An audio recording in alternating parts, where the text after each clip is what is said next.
ভালো লট হলে হাইস্ট 2000 মুরগিতে 55-57 হাজার টাকা পর্যন্ত হয়। 55-57 হাজার? হ্যাঁ, শীতল লটে। আর গরমে? গরমের লটে ওই 35। হাই, আমি তিমির বরণ। এই চ্যানেলে দেখাই বাস্তব কাজ, ফ্যাক্টরি, মেশিন ও গ্রামের কাজ। আজকের চলে এসেছি পোলট্রি ফার্মে। আমারই ছোটবেলার বন্ধু পরেশ নস্কর, হাওড়া জেলার শ্রীরামপুরে বাড়ি। পোলট্রি চাষের A to Z, লাভ লস সব কিছুই বিস্তারিত পরেশ নস্করের থেকে আজকে জানবো। হ্যাঁ, হ্যালো, সবাইকে সুস্বাগতম আমার তরফ থেকে। সবাই ভালো থাকুক, সুখে থাকুক। আমার বক্তৃতা শুনে মনে হয় যেন পরবর্তীকালে আমার কোনো বন্ধু বা ভাই বোনেরা যেন ছোটোখাটো রুজি রোজগার করার জন্য ফার্মটা যেন ছোটোখাটো করে তৈরি করে চালাতে পারে।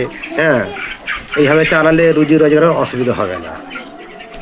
বর্তমানে যা চাকরির অবস্থা, যা দেশের অবস্থা, ভালো লেখাপড়া করেও চাকরি আসবে বলে মনে হয় না। আমার এই ফার্মটা কোথায়?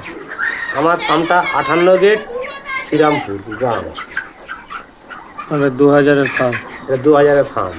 এটি দোতলা ফার্ম, ওপর নিচে করে 2000 পাখি থাকে। প্রথম তুমি যখন শুরু করেছিলে এটা কত খরচা হয়েছিল তখন? আমার আজ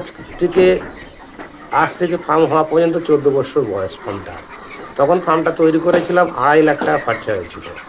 আর এখন আজকে 2026, এখন করতে বর্তমানে বাজারে 5 থেকে 6 লাখ টাকা লাগবে। আর 5 থেকে 6 লাখ টাকা লাগার কারণ হচ্ছে মানে এখন যা ঝড়টা, একটু ফার্ম একটু ভালো হতো, কলম টলম দিয়ে করলে খুব ভালো হয়। মানে প্রাকৃতিক দুর্যোগ থেকে অনেকটা রক্ষা পাওয়া যায়। দুর্যোগের জন্য ফার্মটাকে একটু মজবুত করা দরকার। আমাদের তখন প্রথম করেছি, তখন তো আমরা জানি না, তো ঠিক আছে, ফার্ম সম্বন্ধে অত অভিজ্ঞতা ছিল না, ঠিক আছে। মিস্ত্রির উপরে ভরসা দিয়ে আমরা ফার্মটা করেছি, নর্মালি ফার্মটা হয়েছে। খুব আমার অমজবুত, মানে খুব মজবুত নয়, মোটামুটি মিডিয়াম বলা চলে। আচ্ছা, আর মানে কলম টলম দিয়ে করলে ভালো? কলম টলম দিয়ে করলে প্রাকৃতিক দুর্যোগের থেকে বাঁচা যায়। কলম থাকলে পারে, টানটুন থাকলে পারে, নিয়ন্ত্রণ থাকলে কলম মানে আমও বসবে না, ফার্মটা ভালো। মানে ক্ষয়ক্ষতি কিছু বেশি হয় মুরগিতে? মুরগির ক্ষয়ক্ষতি বলে শীতে ঠান্ডায় ঠিকঠাক মেনটেন্স করতে পারলে অত ক্ষয়ক্ষতি হয় না, ঠিক আছে। রোগ টোগ যদি না লাগে, শীতেই সব থেকে বাচ্চা ভালো হয়, আর শীতেই প্রফিটটা বেশি থাকে। আর গরমে?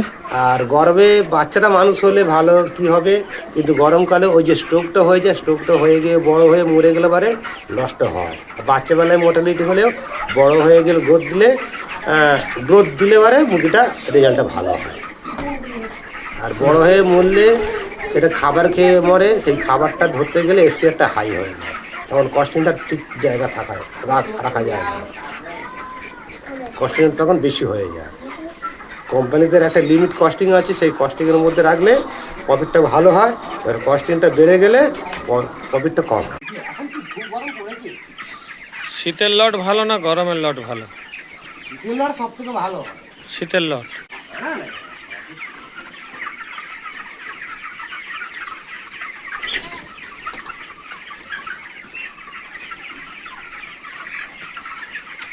এই কালোটাও পোলট্রি? এও বড় গ্রোথ হবে? কি হয় এগুলো মাখানে?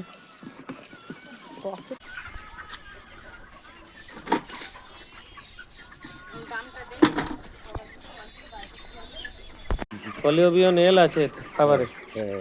এর বাটি করতে হলো।